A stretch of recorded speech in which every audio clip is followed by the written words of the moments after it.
ایک شخص نے عرض کی، یا رسول اللہ صلی اللہ علیہ وسلم، کون سا صدقہ ہے جس کا اجر زیادہ ہے؟ فرمایا کہ بہترین صدقہ وہ ہے اجر کے اعتبار سے، فضل و شرف کے اعتبار سے، اس حالت کے اندر کہ جب تو تندرست ہو، صحیح ہو، اور تجھے مال کی ضرورت اور حاجت اور لالچ بھی ہو، اور تجھے یہ دھڑکا بھی ہو کہ اگر میں نے خرچ کر دیا تو میں کہیں فقیر نہ ہو جاؤں، حالات ایسے چل رہے ہوں، کساد بازاری کا دور ہو، اور تجھے اس پیسے سے جو تو خرچ کر رہا ہے اس سے تیرے کاروبار میں اضافہ بھی ہو سکتا ہے، لیکن اس کے باوجود تو کرے، تو فرمایا یہ افضل صدقہ ہے۔ نہ یہ کہ جب تیری سانس اکھڑ رہی ہو اور آخری ہچکیاں آ رہی ہوں اور پھر تو کہے یہ میرا مال فلاں کو دے دینا، اتنا فلاں کو دے دینا، اتنا فلاں کو دے دینا۔ اللہ کے محبوب نے فرمایا تو نہ بھی کہتا تو یہ پھر بھی تیرا نہیں ہے، اب تو سب کو چھوڑ کے جا رہا ہے۔ تو بہترین صدقہ وہ ہے کہ جو اس حالت میں کیا جائے جب بندہ خود تندرست ہو، اس کو مال کی ضرورت ہو، اس مال سے عیش و عشرت کر سکتا ہو۔ قرآن مجید میں دوسرے مقام پہ ارشاد فرمائے، من کان فی ہذہ اعمی فہو فی الآخرۃ اعمی واضل سبیلا،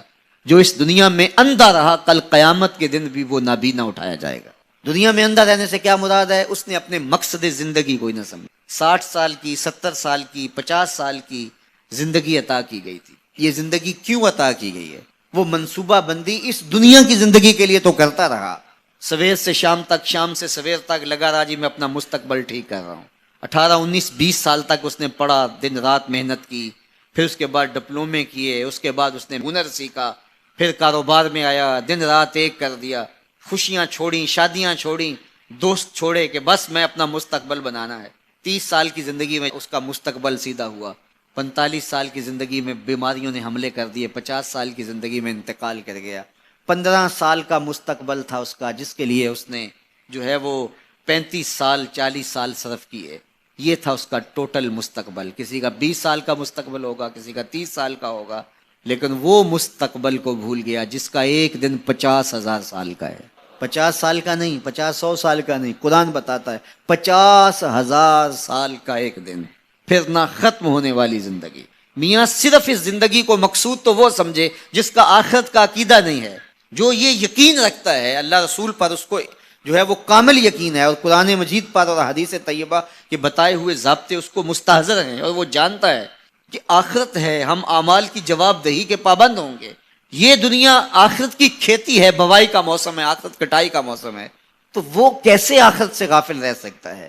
تو اگر وہ اس دنیا کی زندگی کو سمجھا نہ اور نابینا رہا تو کل قیامت کے دن بھی نابینا اٹھایا جائے گا۔ وَأَضَلُّ سَبِيلًا، یہ بھٹکا ہوا شخص ہے جس کو مقصد زندگی سے ہی آگے ہی نہیں۔ ہمیں پیدا کیوں کیا گیا؟ ہم آئے کیوں؟ تو میاں ہم اس دنیا پر آئے ہیں تو ہمارے آنے کا کوئی مقصد تھا، مدعا تھا۔ اس مدعا کو حاصل کرنے کے لیے ہمیں دن رات کوشاں رہنا چاہیے، استغفار کریں، تقوی کے خوگر ہو جائیں، شکر کرنے کی عادت ڈالیں۔ جو شکر کرتے ہیں اللہ تعالیٰ ان کو اور زیادہ عطا فرماتا ہے۔ اس طرح دوسروں کی پریشانیاں دور کریں، اللہ آپ کی پریشانیاں دور کرے گا۔ بانٹنے کا مزاج پیدا کریں، آپ کے پاس جو بھی ہے بانٹ دیں، علم ہے تو بانٹیں، خوشیاں ہیں تو بانٹیں، آپ کے پاس دولت ہے تو لوگوں کے دکھ اس دولت سے دور کرنے کی کوشش کریں۔ جب آپ بانٹنا شروع کر دیں گے تو آپ کا رب آپ کو عطا کرنا شروع کر دے گا۔ جو آپ نے دیا ہے، جو بانٹا ہے، وہ بھی آپ کا نہیں تھا، وہ بھی تمہارے رب نے تمہیں دیا تھا، لیکن اس کے بدلے میں جو عطا کرے گا، اللہ اکبر۔ کسی نے کہا کتنا دینا چاہیے؟ تو کہا اگر تم گن گن کے دیتے ہو تو پھر ایسے ملے گا، اگر بے حساب دیتے ہو تو وہ بھی بے حساب عطا کرے گا۔ وہ کسی زمانے کے اندر کنووں سے زمینوں کو سیراب کیا کرتے تھے، کنویں سے پانی نکال کر کے سیرابی ہوتی تھی، بعد میں یہ ٹیوب ویل آ گئے۔ تو میرے بزرگ فرمایا کرتے تھے کہ کنویں جا کے دیکھو، ان کا پانی بہت نیچے چلا گیا اور بہت گدلا ہو گیا۔ ان کا پانی تو شفاف تھا اور وافر اور فراواں تھا، اب گدلا ہو گیا اور بہت نیچے چلا گیا۔ تو فرمایا کرتے تھے کہ جب یہ کنویں اپنا فیض باہر دیتے تھے، نیچے سے چشمے پھوٹتے تھے، سوتے پھوٹتے تھے، اور اللہ ان کو عطا کرتا تھا۔ جب انہوں نے باہر دینا چھوڑ دیا تو اللہ نے بھی ان کو عطا کرنا چھوڑ دیا۔ اس لیے تم اگر دیتے رہو گے تو سوتے پھوٹتے رہیں گے، کبھی ختم نہیں ہوگا۔ اس لیے اللہ کی راہ میں بانٹنے کا مزاج پیدا کرو جو آپ کے پاس ہے۔ اللہ اکبر۔ میرے حضور نے تو فرمایا کہ تم راستے سے گزرتے ہوئے کوئی چیز جو راستے میں رکاوٹ بن رہی ہو، اس کو راستے سے ہٹا دو تو یہ بھی صدقہ ہے۔ اور کچھ نہیں کر سکتے، کسی کو ہنس کے مل پڑو، مسکرا کے کسی سے بات کر لو تو فرمایا یہ بھی تمہارا صدقہ لکھا جائے گا۔ یہ نیکی بھی چھوٹی نہ سمجھنا، یہ بھی بہت بڑی نیکی ہے. تو جو آپ کے پاس ہے وہ بانٹو، تو انشاءاللہ آپ کو اللہ اور عطا کرے گا، اور زندگی کے اندر ایک طمانیت کا نور اور ایک اجالا پیدا ہوگا. اللہ جل شانہ ہم سب کو خوشگوار، مطمئن، پاکیزہ اور خوبصورت زندگی کا نور عطا فرمائے. ایک لمحہ تمہیں ایسا بھی میسر ہونا چاہیے اپنے اوقات زندگی میں جس میں تمہارے اور تمہارے رب کے درمیان کوئی بھی نہ ہو. وَتَبَتَّلْ إِلَيْهِ تَبْتِيلًا، سب سے کٹ کے، الگ تھلگ ہو کے، بالکل یکسوئی کے ساتھ تم اپنی زندگی کے وہ لمحے اپنے رب کے ساتھ جوڑ دو. جس طرح ایک روایت میں فرمایا لی مع اللہ وقت لا یسعنی فیہ نبی مرسل ولا ملک مقرب، میرا اور میرے رب کا معاملہ کبھی ایسا ہوتا ہے درمیان میں نہ کوئی فرشتہ ہوتا ہے نہ کوئی رسول اور پیغمبر ہوتا ہے، وہاں میرا اور میرے رب کا ہی معاملہ ہوتا ہے. تو یہ یکسوئی کے لمحات ہیں. تو ہمیں بھی حضور علیہ الصلوۃ والسلام کے سینے سے نور لے کے اپنی زندگی میں کچھ ایسے اوقات مقرر کرنے چاہیے. اور وہ بہترین وقت میرے رب نے خود بیان فرمایا، ناشیۃ اللیل ہے، وہ سحری کا وقت ہے، وہ رات کے لمحے ہیں، وہ پچھلے پہر کی مبارک گھڑیاں ہیں جب رحمتیں چھم چھم اتر رہی ہوتی ہیں اور اللہ کی رحمتیں بندے کا استقبال کر رہی ہوتی ہیں. تو اس وقت اگر اللہ کے حضور کھڑے ہو کے ربط قائم کیا جائے تو وہ اللہ کے ساتھ جڑنے کا بہترین وقت ہے. اور نماز میں تبتل ہو، جب ہم نماز پڑھ رہے ہوں تو مکمل انہماک رب کے ساتھ ہو. سیدنا علی المرتضیٰ رضی اللہ تعالیٰ عنہ کے بدن میں تیر لگا ہے اور وہ نماز میں مصروف ہیں اور تیر نکال لیا جاتا ہے. جب سلام پھرتا ہے تو پھر آپ کو پتہ چلتا ہے کہ یہ تو جو ہے وہ تیر تھا جو نکال لیا گیا. تو یہ انہماک ہے، رب کے ساتھ انہماک. اور وہ فرمایا گیا حدیث جبریل میں کہ اپنے رب کی اس طرح عبادت کرو کہ گویا تم اسے دیکھ رہے ہو. اور اگر یہ کیفیت پیدا نہیں ہوتی تو کم از کم یہ کیفیت تو ہو کہ وہ تمہیں دیکھ رہا ہے. فاتخذہ وکیلا، اور اسی کو کارساز بناؤ، اسی پر توکل، اسی پر بھروسہ، اپنے امور اسی کے سپرد کرو. جب اپنے امور اپنے رب کے سپرد کرنے کا مزاج پیدا ہو جاتا ہے زندگی سوکھی ہو جاتی ہے. تدبیر کریں، اس کے لیے حکمت عملی ضرور آپ وضع کریں، لیکن کچھ کام کر کے اللہ پہ چھوڑ دیں. اگر توکل بھی یہی ہے کہ آپ گھٹنا بھی باندھیں اور سپرد اللہ کے کر دیں، اسی کی طرف سے کام ہوتے ہیں اور وہی کارساز حقیقی ہے. تو فرمایا کہ فاتخذہ وکیلا، اسی کو کارساز بنا لیجئے اور اسی پر اپنے کاموں کو چھوڑ دیجئے. جو کشتیاں اس کے نام پر ڈال دی گئیں وہ ڈوبتی نہیں ہیں، وہ منزل تک، ساحل تک پہنچتی ہیں.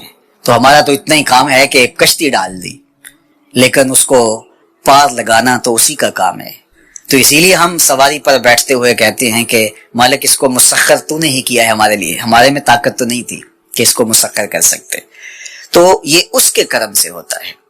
تو وہ اگر چاہے تو کوئی مشکل نہیں ہوتی.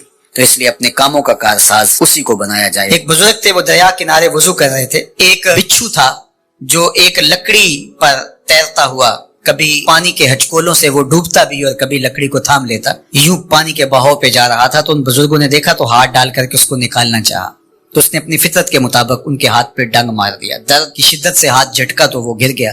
تو پھر ڈوبنے لگا تو پھر پکڑا اور پھر اس نے ڈنگ لگا دیا. 7 مرتبہ اس نے ڈنگ مارا اور آپ اس کو نکال کے 8ویں مرتبہ باہر نکالنے کی کوشش کر رہے ہیں. تو مرید نے کہا جو پاس بیٹھا تھا، حضرت یہ بار بار آپ کو ڈنگ مارتا ہے اور آپ اس کو نکالنے کے لیے کوشاں ہیں. فرمایا وہ اپنی بری فطرت سے باز نہیں آتا، میں اپنی اچھی عادت سے باز کیسے آ جاؤں.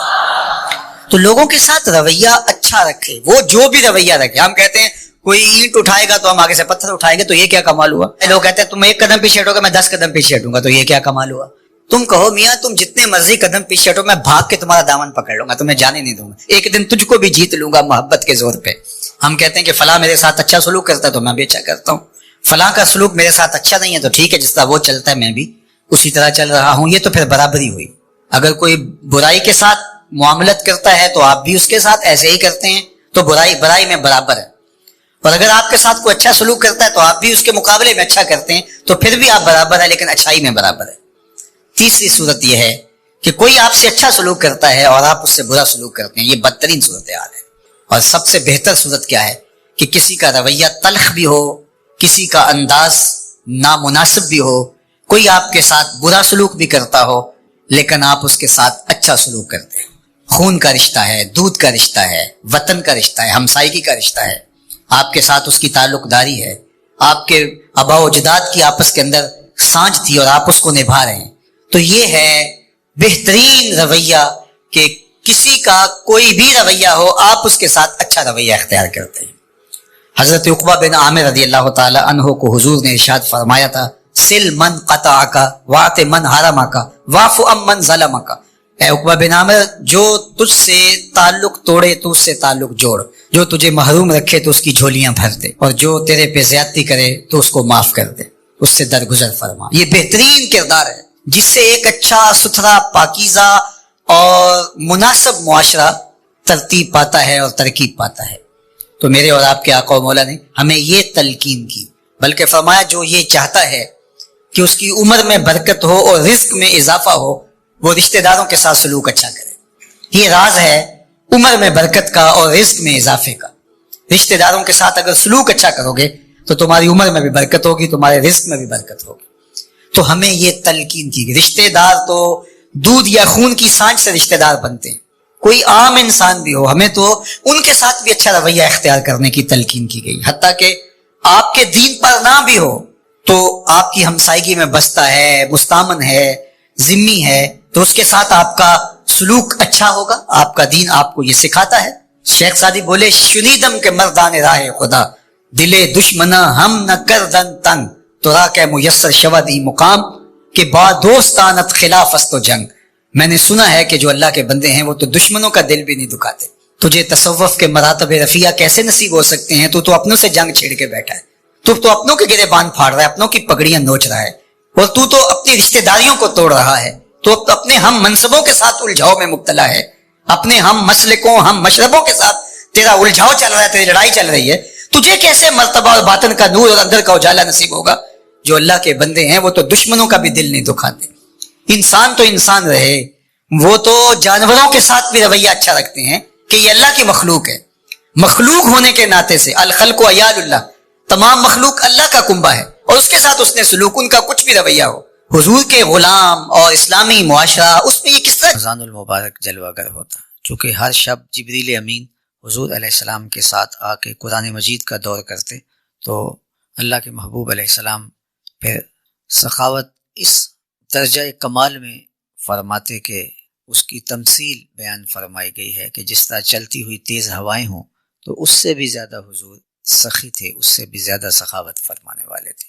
گویا آقا کریم علیہ الصلوۃ والسلام کی سخاوت کا دریا بہتا تھا. میرے کریم سے گر قطرہ کسی نے مانگا، دریا بہا دیے ہیں در بے بہا دیے ہیں. ماہ سیام میں ہر اسیر کو رہا کر دیتے اور ہر سائل کی جھولیاں بھرتے. تو اس ماہ مبارک میں ہمیں ترغیب دی گئی ہے کہ ہم راہ خدا میں خاص طور پہ صدقات و خیرات کے ذریعے سے اللہ کی رضا جوئی کا سامان کریں. ویسے راہ خدا میں خیرات کرنے کا جو اجر و ثواب رکھا گیا ہے وہ کسی پیمانے میں ناپا نہیں جا سکتا. عام دنوں کے اندر بھی جو صدقہ کیا جاتا ہے اس کے اجر و ثواب کا بھی کیا عالم ہے، ہماری ناقص عقلیں اس کو نہیں پہنچ سکتی. لیکن ماہ سیام میں تو پھر وہ اجر و ثواب 70 گنا بڑھ جاتا ہے، اور اللہ کی خاص رحمتیں اس ماہ انور میں برستی ہیں. اللہ کے محبوب علیہ السلام کا ایک فرمان سنیے. حضرت ابو ہریرہ رضی اللہ تعالی عنہ سے مروی ہے، قال رسول اللہ صلی اللہ علیہ وآلہ وسلم، فرماتے ہیں کہ اللہ کے پیارے محبوب صلی اللہ علیہ وآلہ وسلم نے ارشاد فرمایا، من تصدق بعدل تمرۃ من کسب طیب، جو اللہ جل شانہ کی رضا کے لیے ایک کھجور کے دانے کے برابر بھی راہ خدا میں خیرات کرتا ہے، اور ساتھ فرمایا کہ وہ کسب طیب پاکیزہ رزق سے، چونکہ ولا یقبل اللہ الا الطیب، اللہ جل شانہ پاکیزہ رزق کے علاوہ قبول نہیں فرماتا. چوری کا مال، رشوت کا مال، لوگوں سے ہتھیایا ہوا پیسہ، لوگوں کا خون نچوڑ کر کے جمع کی گئی رقم سے آپ صدقہ و خیرات کریں اور اعمال خیر بجا لائیں تو وہ تو اللہ کی ناراضگی کا سبب اور ذریعہ ہیں. آپ نے حلال کمائی سے راہ خدا میں خرچ کیا. لازم نہیں کہ وہ کوئی بہت بڑا کام آپ کر گزرے، وہ تو توفیق دے اللہ اور آپ کے پاس مال کی حلال طیب مال کی فراوانی ہو تو آپ وہ بھی کر سکتے ہیں. لیکن کھجور کے دانے کے برابر، اللہ اکبر، صرف اتنا مال تم نے طیب پاکیزہ مال سے راہ خدا کے اندر خیرات کیا. تو اللہ کے محبوب فرماتے ہیں کہ وہ صرف طیب مال کو ہی قبول فرماتا ہے، وَإِنَّ اللَّهَ يَتَقَبَّلُهَا بِيَمِينِهِ، تو اللہ اس کو اپنے دست راست سے قبول فرماتا ہے، دائیں ہاتھ سے قبول فرماتا ہے۔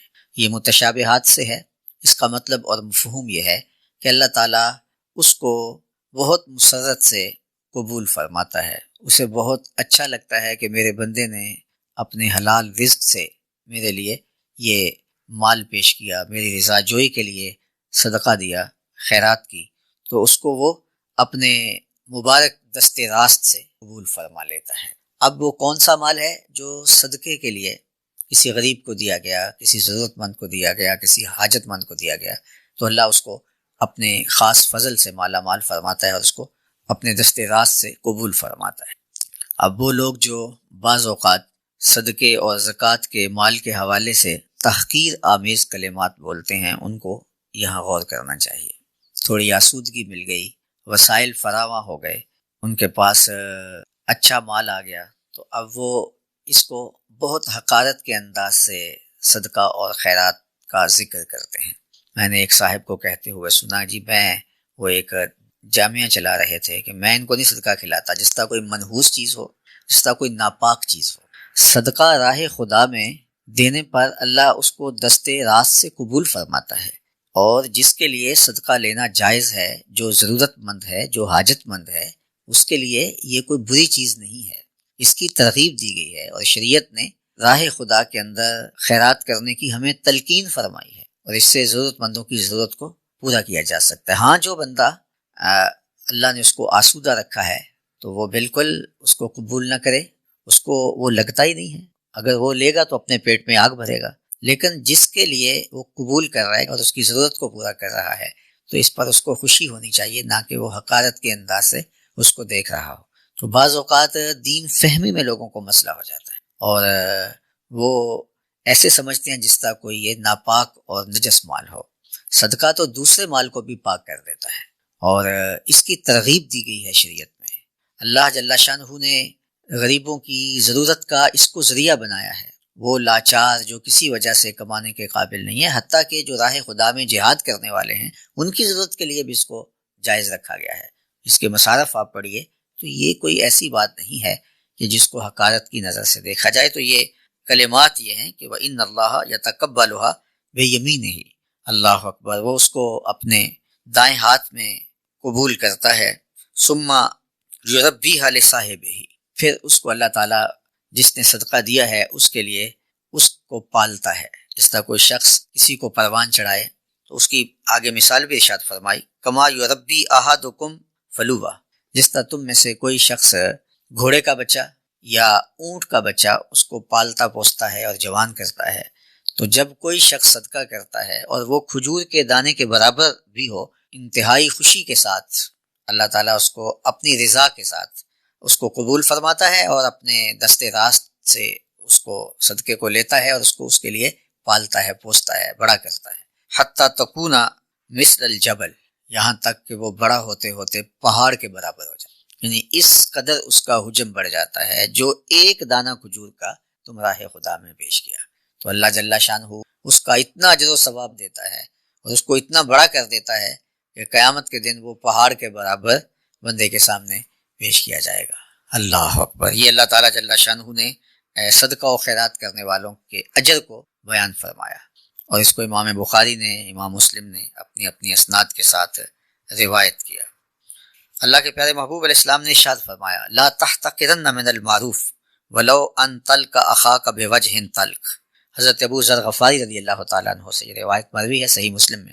آقا کریم نے ارشاد فرمایا کہ نیکی کو کبھی حقیر نہ جاننا، اگرچہ تم وہ اپنے مسلمان بھائی سے خندہ پیشانی کے ساتھ ہی کیوں نہ ملے ہو، یعنی تمہارا اپنے بھائی سے خندہ پیشانی سے ملنا یہ بھی صدقہ کے زمرے میں آتا ہے، اور اللہ تعالیٰ اس کو بھی اجر و ثواب اور اپنی خاص کرم نوازیوں سے مالا مال فرماتا ہے۔ اللہ کے پیارے محبوب علیہ الصلوۃ والسلام نے ہمیں صدقہ دینے کی، لوگوں کی ضرورتوں کی تکمیل کی ترغیب ارشاد فرمائی، اور یہ دین کی بنیادی تعلیمات میں سے ہے۔ اسلام کا جو معاشی نظام ہے اس میں زکوٰۃ ہے، صدقات ہیں، عشر ہے، دیگر ترغیبات ہیں جن کے ذریعے سے ہم اپنے معاشرے کے کمزور لوگوں کی مدد کرتے ہیں، ان کے کام آتے ہیں اور ان کی ضرورتوں کی تکمیل کرتے ہیں۔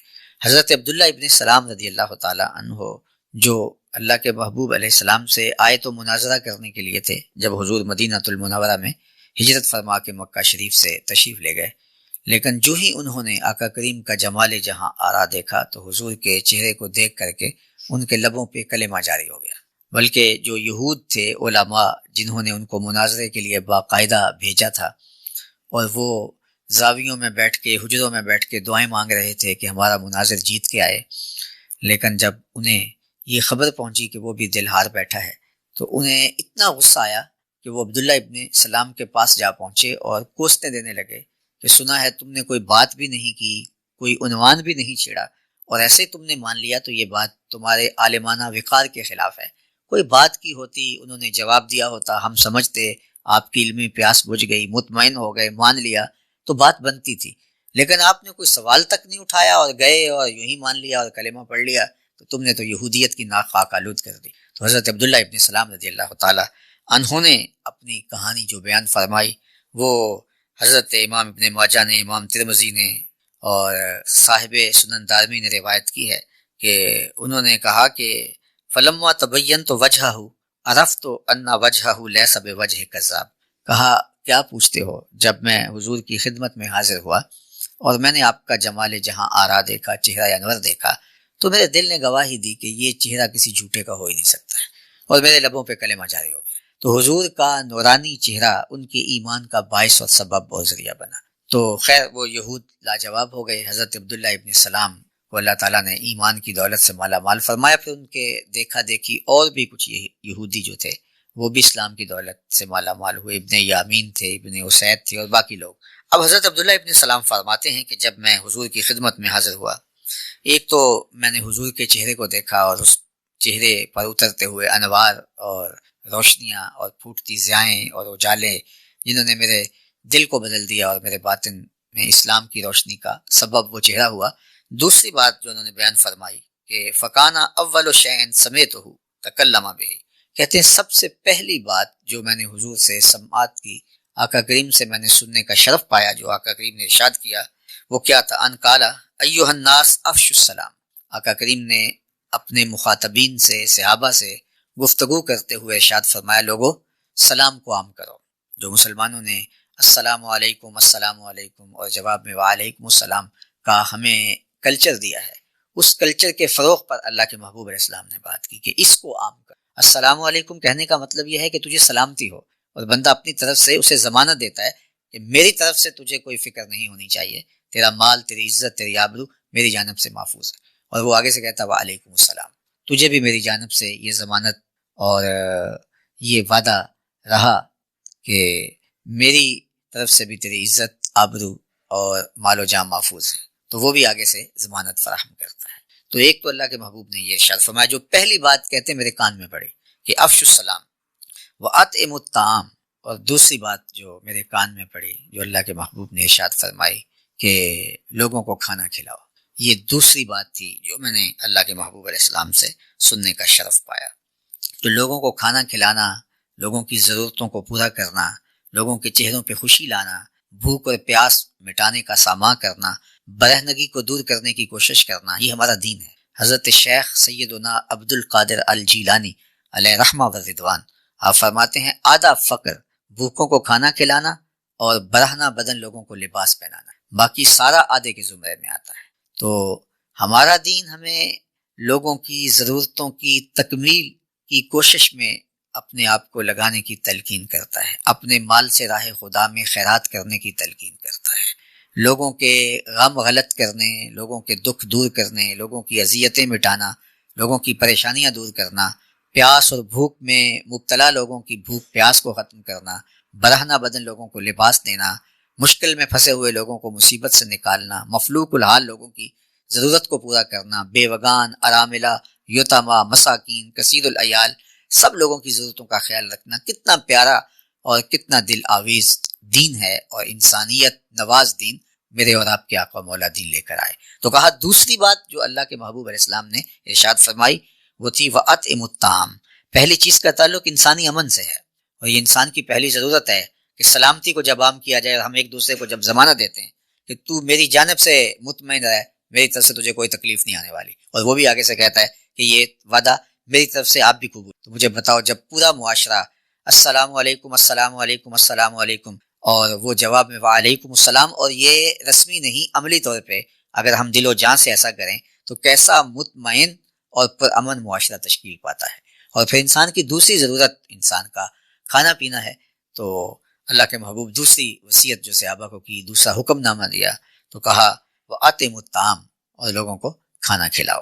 وَصِلُوا الْأَرْحَامَ، تیسری بات کہ صلہ رحمی کرو. یہ تیسری بات اللہ کے محبوب نے ارشاد فرمائی. صالح اور پاکیزہ معاشرت کی تشکیل کے یہ اجزاء ہیں جو اللہ کے محبوب علیہ السلام بیان فرما رہے ہیں. ایک دوسرے سے محبت آپ کو خوشی دیتی ہے، رشتہ داریوں کو ٹوٹنے نہ دیا جائے، ان کو جوڑ کے رکھا جائے، آپ کی مسرت اور خوشی کا سامان ہے. آپ کا خاندان پھیلتا ہے، پھولتا ہے اور آپ کو اس سے تسکین پہنچتی ہے. اور پھر ارشاد فرمایا وَصَلُّوا بِاللَّيْلِ وَالنَّاسُ نِيَامٌ، جب لوگ سو چکے ہوں تم مصلی بچھاؤ اور نماز پڑھنے لگ جاؤ. یہ تمہارا رب سے رب.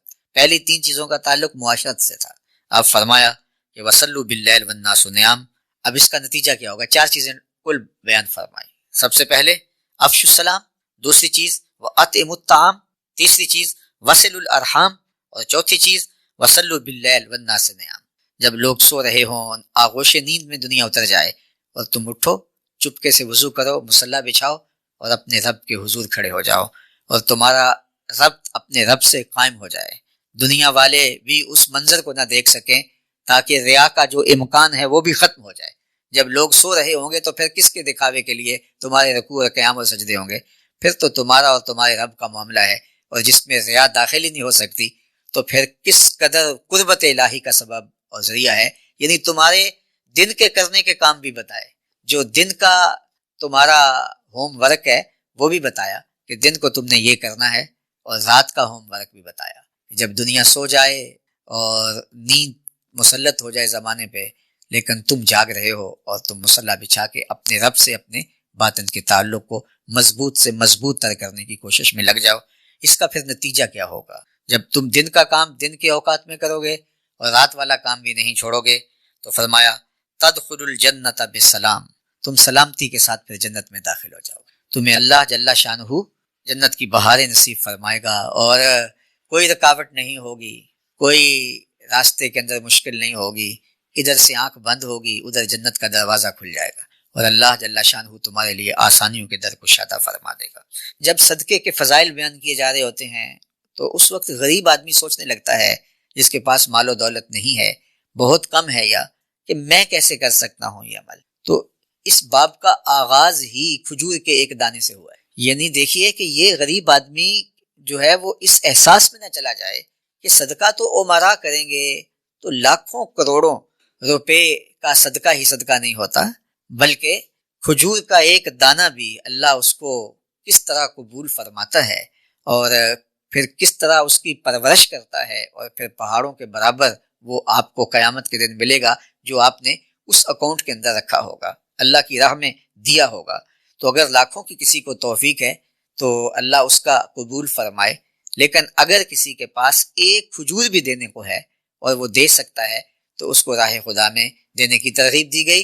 اور اگر کوئی بیچارہ اتنا مفلوق الحال ہے کہ وہ ایک کھجور دینے کی پوزیشن میں بھی نہیں ہے تو اسے فرمایا گیا کہ وہ اگر اپنے مسلمان بھائی کو ہنس کے ملتا ہے، خندہ پیشانی سے ملتا ہے، تو اس کا یہ عمل بھی صدقے کے اجر و ثواب کی صورت میں درج کر لیا جائے گا. تو پھر غریب ہوا یا امیر ہوا، ہم تو پھر 24 گھنٹے صدقہ کر سکتے ہیں. کبھی مسکرا کے صدقہ کریں، کبھی راستے میں پڑی ہوئی اماطۃ الاذی عن الطریق، راستے میں پڑی ہوئی کوئی چیز اٹھا دیں اور اس کو ایک طرف پھینک دیں آنے جانے والوں کو ٹھوکر سے بچانے کے لیے، تو وہ بھی نامہ اعمال میں صدقے کے طور پہ لکھ دی جائے گی. راستے میں کوئی اور اذیت ناک چیز پڑی ہو، کوئی شاخ لٹک رہی ہو جس سے لوگوں کو جو ہے وہ مزاحمت ہوتی ہو، تو اس کو آپ کاٹ دیں تو یہ آپ کے نامہ اعمال کے اندر صدقہ لکھ دیا جائے گا. حتیٰ کہ آپ درخت لگاتے ہیں تو وہ بھی آپ کے نامہ اعمال کے اندر صدقہ لکھا جاتا ہے.